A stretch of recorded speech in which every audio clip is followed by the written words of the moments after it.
खबरों का lunch box. नमस्कार, आदाब, सत श्री अकाल। रेडियो मनी 9 पर आपका बहुत बहुत स्वागत है। मैं हूं आपके साथ अभिषेक गुप्ता और आप सुन रहे हैं खबरों का लंच बॉक्स। भारत में गूगल वॉलेट के लॉन्च होने के बाद क्या होगा गूगल पे का? एयर इंडिया एक्सप्रेस ने कितने कर्मचारियों को किया बर्खास्त और क्या दिया अल्टीमेटम? आरबीआई ने एनबीएफसीज को लोन देने पर क्या कहा, बताएंगे आपको। और इसके अलावा भी होंगी बिजनेस और पर्सनल फाइनेंस से जुड़ी कई और बड़ी खबरें। तो चलिए फटाफट खोलते हैं खबरों का लंच बॉक्स। तो लंच बॉक्स के पहले डब्बे में गूगल पे से जुड़ी खबर है। भारत में गूगल ने डिजिटल गूगल वॉलेट लॉन्च किया है। इसमें यूजर्स को airline boarding passes, event passes, movie travel tickets, digital keys, parking receipts, IDs का क्विक एक्सेस मिल सकेगा।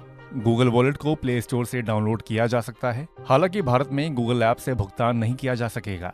इसके लिए आपको गूगल पे का ही इस्तेमाल करना होगा। कंपनी ने साफ कहा है कि भारत में वॉलेट के आने के बाद गूगल पे को बंद नहीं किया जाएगा और ये पहले की तरह ही काम करता रहेगा। खोलते हैं लंच बॉक्स का अगला डब्बा। आरबीआई ने बैंक ऑफ बड़ौदा को एक बड़ी राहत दी है। बैंक ऑफ बड़ौदा के बॉब वर्ल्ड ऐप के जरिए नए कस्टमर्स को जोड़ने पर लगी पाबंदी हटाने का फैसला लिया गया है। इसके तहत करीब 7 महीने बाद बॉब वर्ल्ड एप्लीकेशन के जरिए नए कस्टमर्स को जोड़ने की इजाजत दी गई है। बैंक ऑफ बड़ौदा ने शेयर बाजार को भी इसकी जानकारी देते हुए कहा है कि वो रेगुलेटरी गाइडलाइंस का पालन और कॉम्प्लायंस इंश्योर करने के लिए कमिटेड है। आरबीआई ने ये रोक सुपरविजन चिंताओं के बाद 10 अक्टूबर 2023 को लगाई थी। अब देखते हैं कि लंच बॉक्स के अगले डब्बे में क्या है। मार्केट रेगुलेटर सेबी ने अपने कर्मचारियों की गड़बड़ी और करप्ट एक्टिविटीज से निपटने के लिए नियम सख्त कर दिए हैं। सेबी ने इसके लिए अपने कर्मचारियों की सर्विसेज को नियंत्रित करने वाले नियमों में अमेंडमेंट किया है। इसके तहत सेबी को होने वाले आर्थिक नुकसान की भरपाई के लिए सीधे तौर पर संबंधित एम्प्लॉय से वसूली कर सकता है।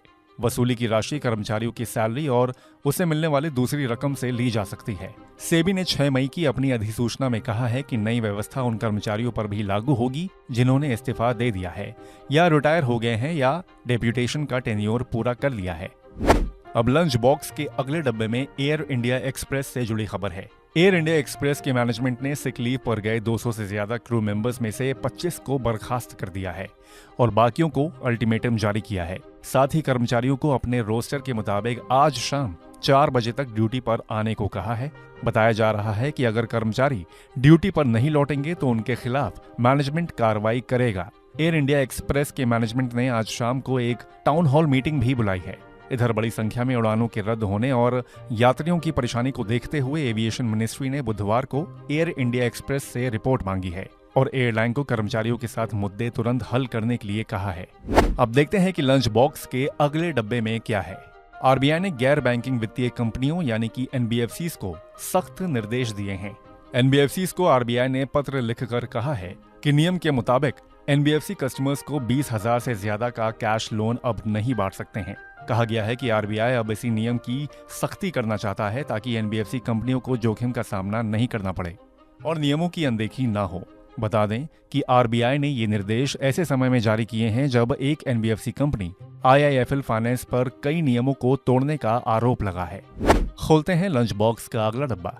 साल 2022 में प्रवासी भारतीयों ने करीब 9,28,000 करोड़ रुपए अपने देश भेजे हैं। इसी के साथ भारत $100 बिलियन से ज्यादा रेमिटेंस पाने वाला पहला देश बन गया है। इंटरनेशनल ऑर्गेनाइजेशन फॉर माइग्रेशन यानी कि IOM की 2024 की रिपोर्ट में ये जानकारी सामने आई है। IOM की इस लिस्ट में दूसरे नंबर पर मैक्सिको है, जो 2021 में भी दूसरा सबसे बड़ा रेमिटेंस पाने वाला देश था। 2021 में मैक्सिको ने चीन को पीछे छोड़कर ये मुकाम हासिल किया था। मैक्सिको को 2022 में 5.1 लाख करोड़ रुपए का रेमिटेंस मिला है। वहीं तीसरे नंबर पर चीन, चौथे नंबर पर फिलीपींस और 5वें नंबर पर फ्रांस है। इसी के साथ हम लोग आ गए हैं लंच बॉक्स के आखिरी डब्बे में। कोटक महिंद्रा बैंक इस साल करीब 400 इंजीनियर हायर करेगा। हाल ही में आरबीआई ने आईटी इंफ्रा में कमी की वजह से बैंक के नए क्रेडिट कार्ड और ऑनलाइन चैनलों से अकाउंट खोलने पर रोक लगाई है। बैंक अब इंजीनियरों को हायर कर अपने आईटी इंफ्रा को मजबूत करना चाहता है। बैंक के चीफ टेक्नोलॉजी ऑफिसर मिलिंद नागनूर ने बताया कि बैंक पिछले 2 साल में 500 से ज्यादा इंजीनियरों को हायर कर चुका है। उन्हें गूगल और अमेज़न जैसी कंपनियों के साथ साथ पेटीएम और फोनपे जैसी कंपनियों से लिया गया है। तो इसी के साथ बंद करते हैं खबरों के लंच बॉक्स को। उम्मीद है कि इसमें पेश की गई खबरें आपको पसंद आई होंगी। अगर ऐसा है तो हमें कमेंट करके जरूर बताएं। बाकी बिजनेस, पर्सनल फाइनेंस और कॉर्पोरेट जगत से जुड़ी और खबरों के लिए सुनते रहिए रेडियो मनी 9 और डाउनलोड कर लीजिए हमारे मनी 9 ऐप को। हमेशा की तरह मैं हूं आपके साथ अभिषेक गुप्ता। अभी लेता हूं विदा। धन्यवाद। खबरों का लंच बॉक्स।